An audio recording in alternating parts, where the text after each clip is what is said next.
Hi there, and welcome to my presentation about factors affecting people in exercise environments. So, my first scenario is about James, who is a right midfielder in football who cannot get into the team because he's not good enough to be in the team as a right midfielder. Because he has been rejected from the first team so many times, he now has a big lack of motivation to go and try to get in again. This means that James is in a fixed situation where he is not going to where he's going to be unable to think any different. Also, the fact that he sees others make it into the team every year makes him even worse. James feels that he physically is not fast enough at running to be able to perform well in the team compared to the other right midfielders.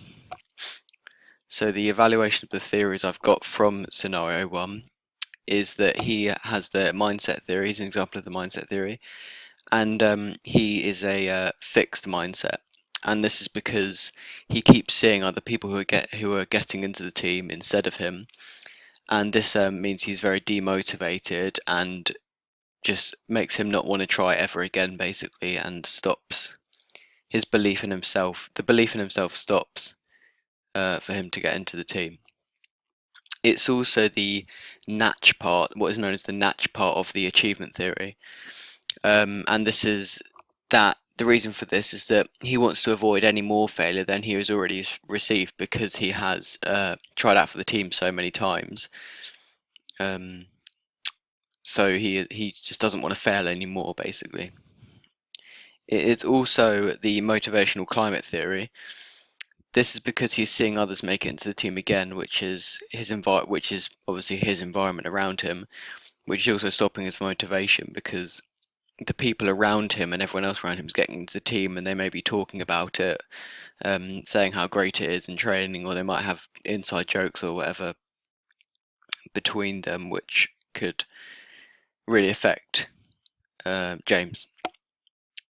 Also, he actually comes across some physical barriers in this situation, because in that he actually doesn't feel that he is physically fast enough to get into the team compared to the other midfielders. Um, this is obviously quite a hard barrier to get over because he's never going to get over it unless he actually gets faster. So it could be quite hard. So that's a physical barrier that James has encountered. So moving on to scenario 2, James has a friend called Matt who is a tennis player. He is very good at tennis and has participated in 8 big county competitions in the past year, 5 of which he's come top 3 and 2 of these 3 he's actually won.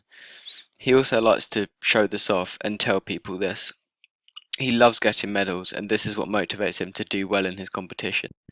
He also loves being in a heated atmosphere, where the more people attend his matches, the better he will play, because he strives off of it.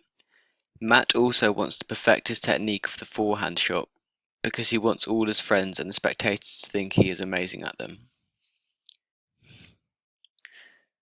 So the evaluation of scenario 2, the first one is that Matt has extrinsic motivation because he likes participating in his sport, so he can get physical rewards such as certificates or trophies, in Matt's case medals.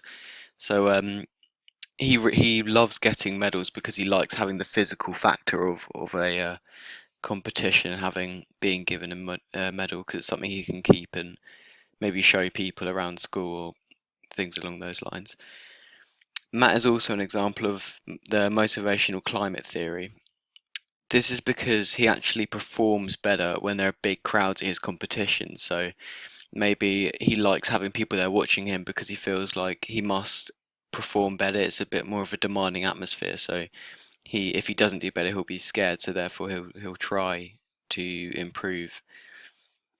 He also has extrinsic motivation, because he not only does he like receiving the medals, he likes telling people that he's won them and showing them. So because maybe he thinks that it makes him look really good or that kind of thing.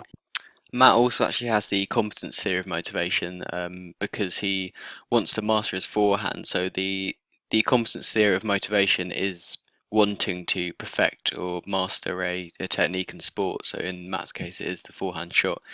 This might be because he wants people to think he's amazing at that shot and maybe get a name for himself because he has a good forehand, because that can really help. bring more people to his events, which again he really strives off of. Moving finally on to scenario 3.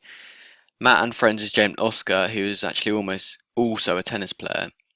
He has based the fundamentals of his game on Roger Federer, the professional tennis player. This includes things like his serve, backhand, and the forehand. He often blames his losses in matches on that he doesn't think he tried hard enough to beat his opponent. Not only does Oscar base his game fundamentally around Roger Federer, but he is motivated to actually become significantly better than Roger Federer.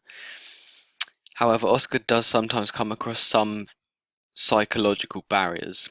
An example of one of these barriers is that if he does not perform his pre-game routine of practicing his serve without a racket, he could become extremely psychologically uncomfortable, and this can affect his game and performance. So the final evaluation is Oscar is an example of the social learning theory. This is because as he's grown up, he's seen Roger Federer play and has maybe liked his technique, or he's been told that that is the perfect technique by maybe a coach or parent or someone he looks up to, and has therefore learnt from that because he knows it's good and has incorporated that into his game. He is also an example of the attribution theory. This is because he usually uses the excuse that he doesn't try hard enough to beat his opponent. So when people come off and ask him what he's done wrong, he'll say, "Didn't try hard enough to beat the opponent." This will be so he doesn't maybe have to think about or talk about other reasons, such as an injury, or he has other private issues that he maybe doesn't want to discuss. One more theory is that he's an example of the achievement theory. This is because not only does he want to play like Roger Federer, he actually wants to be better, and he has a strong motivation to do this, and that is what the achievement theory is, to become better than the player you base yourself off of, or just become better than a certain figure. Oscar also has some mental barriers that he comes across. So this mental barrier is that when he's maybe in the changing room or in the car or wherever he is right before the game starts, he feels that he has to replicate what his serve will be like in a game without his racket. So it's modeling the kind of silhouette that he would do when he is doing a serve, and this might help get his mind in gear or help him find a calm place before he goes on. This is a barrier because if he doesn't do this, he can actually end up becoming really uncomfortable and maybe have some anxiety issues, and it could affect his game massively if this got to an extreme level. So overall, those have been my 3 theories and evaluations. Thank you for watching.